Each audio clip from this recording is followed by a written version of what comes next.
Ford apologizes, Groupon perks up, and winners and losers from the Cyprus bailout. Investor Beat starts now.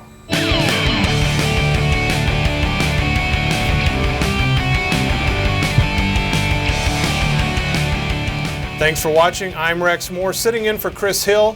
Stocks were up early today after a late-night deal bailing out Cyprus, but then the markets reversed course.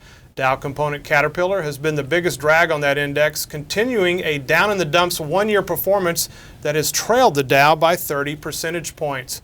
Joining me in studio today, Jason Moser, Matt Argersinger. Gentlemen, the top story, of course, is the deal in Cyprus. Now, somebody had to take it in the chops for this bailout to happen, and it's the rich depositors feeling the hurt, those with over 100,000 euros in Cyprus banks.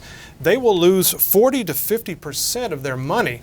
So, Jason, Matthew, the small, ostensibly insured depositors were spared, but their economy is now in shambles. The banking system is kaput. There was really no easy solution here, was there? There wasn't, and this unfortunately kind of had to happen. I mean, these were hedge funds masquerading as banks to a certain extent, and so while the lower depositors are sort of spared in this deal, like you said, the Cyprus economy is going to take a real hit. 50% of their GDP roughly comes from financial transactions. That's going to come way down in the years ahead, so it's really not a great deal for them. One potential winner from this, I would have to say, is U.S. banks, right? I mean, if I'm a wealthy European depositor, where am I looking to deposit money? It's probably going to be in the U.S., not in European banks, where I think there's now precedence for taking money from deposits. And Jason, we've talked about how small Cyprus really is, but I think the worry here was maybe what will happen with major EU countries like Italy. What do you see there, the bottom line for investors? Right, yeah, well, we're seeing the T word thrown around here, and I'm talking about template. The concern is that is this going to be like a template sort of reaction to any bank crises that come down the road here in the EU?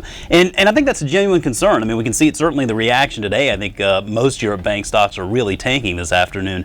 Very understandably so. I think Matt makes a great point there with U.S. banks coming out as winners here. As far as how this is going to sort of progress in the EU, we'll have to kind of wait and see, but I think it's probably the best situation, or the best solution to the situation at the time. Just an awful situation, any which way you look at it. And turning from the ugly to the uglier, Ford is apologizing today after some awful advertising posters turned up on the internet. The ads from Ford's India advertising firm show bound and gagged women in the back of a Figo hatchback with former Italian Prime Minister Silvio Berlusconi looking on from the front seat. Jason, this is distasteful regardless, but I mean, this is on the heels of a very sensitive gang rape case in India. I mean, how stupid are these ad people? I mean, is this on a scale of 1 to 10? Because probably 12 or 13. I mean, but in all honesty, I mean, yes, it's distasteful. It's an awful, regrettable incident, no doubt about that. But you look at how Ford is actually getting out in front of this, which I think is a big deal, because even though it's not something that really, I'm sure, got the okay from their executive squad, the brand is still involved here in some capacity. So they're getting out in front of this now, apologizing. You don't really have to worry, I think, about the advertising agency that they're dealing with. I imagine they'll be cutting ties here in the near future. But yeah, just not a very good decision. And since we are a show about investors, Matt, does this incident affect Ford investors? Do they have to worry about some sort of controls here? I don't think so. I mean, I think it's more of a short-term thing. The fact is, though, the Ford logo is on those ads, so as long as they've come out ahead, just like Jason said, they've sort of gotten ahead of the situation. Hopefully it's mitigated, but gosh, what an ugly story right now. Turning now to today's movers and shakers, for-profit educator Apollo Group up big today on quarterly earnings. While net income plunged 80% and revenue 13%, the results were still better than analysts expected. Forward guidance was met, but Jason, the numbers don't sound great to me. What's all the hubbub here? Well, I think it's an earnings beat and some reiterated guidance for the coming year.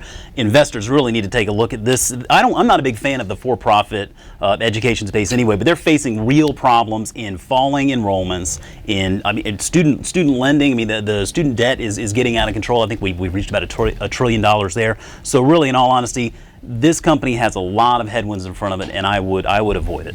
A bidding war has heated up for Dell, which has received offers from both Blackstone Group and Carl Icahn that might be better than the founder's $24.4 billion offer.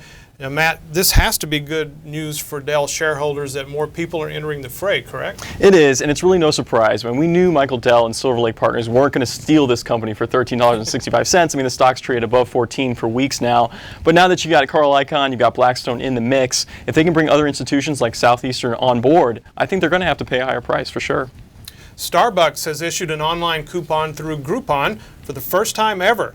$5 will get you 10 at Starbucks, and this seemed like it's a great deal for Groupon, which popped up on the news despite reports of the website going down amidst all the traffic there. Jason, are people really, what's the real deal? Are people excited that Groupon is actually alive? No, I think they're just excited that they can get more Starbucks for less money, and that's really all this is. I mean, Groupon felt a nice little pop from this. There's no doubt. I mean, it lends to some credibility that it might stick around for a little while, but still, when we look at this general market, there are just no real barriers. There's no loyalty there. I just don't really like this sector at all. So whether it's Groupon or Living Social, I would just look elsewhere. And BlackBerry is down today after Friday's lackluster launch of the Z10 smartphone. Billed as one of the company's last chances for revitalizing a stale brand, the Z10 has to sell big. And Matt, I have one in my hands right here. The company sent me to review, and it's a nice looking phone, and I will have a full video review of this in a couple of weeks. But are the weekend results really telling, or do we have to wait to get the full picture here? Well, the fact that you're the only person in the office, Rex, that has one might tell us something. But really, today's downswing is really a result of Goldman Sachs's they downgraded the stock from buy to neutral. They've done some channel checking, and apparently Z10 isn't exactly flying off the shelves, as you mentioned. So I would wait till Thursday when BlackBerry reports, though, just to see what management says about the launch. Wait till then. Sounds good. YouTube says it now has 1 billion active users. Google bought YouTube for $1.65 billion back in 2006, but how to value it now? Motley Fool analyst Lyons George looks to the television ad market for clues. Last year, advertisers spent about $74 billion getting their message out on television. Now, Nielsen says Americans watch about 41 billion hours of TV a month. Google says people are watching 4 billion hours of YouTube a month. So theoretically, 45 billion hours of viewing every month. Google controls about 8% of that, so 8 to 10% of that pie should be theirs. That's a $7 billion opportunity, and they can keep digging away at that 74. But that's a narrow view. A broad way of looking at it is YouTube is just sort of another cog in this machine that Google is building to really understand the individual the online consumer. There's all these products that are tracking sort of how we behave online now. Global marketing spend, per year is $600 billion. Only 60 to 70 billion of that is deployed online. A healthy chunk of that is captured by Google search. If Google can leverage all of their products, including YouTube, to find out how people are behaving in a way that's actionable to marketers, they can keep cutting into that $600 billion figure. Now, it's tough to put a number on YouTube, but any valuation of Google should have YouTube playing a significant part. So Jason, how much weight should investors give YouTube? Well, I think they should give it a lot of weight. It represents somewhere in the neighborhood of about 7% of Google's overall annual revenue now, and really it's one of the most popular apps out there, so definitely a big deal. All right, that's all for today, but let's take a look ahead now. Matt, can you give us one stock on your radar coming up? Sure. SAIC, this is a big government and defense contractor. Their report earnings tomorrow. I kind of want to see what they have to say about sequestration and how that's affecting their business so far. And Jason, who you got? Yeah, the Children's Place, specialized in selling children's clothing. So I do like that sort of specialized look at the market there. I want to get their sort of gauge on the retail environment. I've always kind of preferred Gymboree anyway, but the Children's Place has been facing some headwinds lately. You see sort of long-term margins are falling, and sales per square foot are falling as well. So I'll be interested to see what they have to say tomorrow. Thanks very much, guys. For Matt Argersinger and Jason Moser, I'm Rex Moore. Thanks for watching, and we'll see you tomorrow.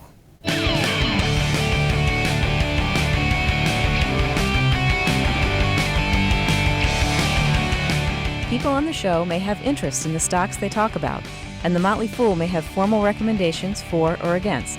Don't buy or sell stocks based solely on what you hear.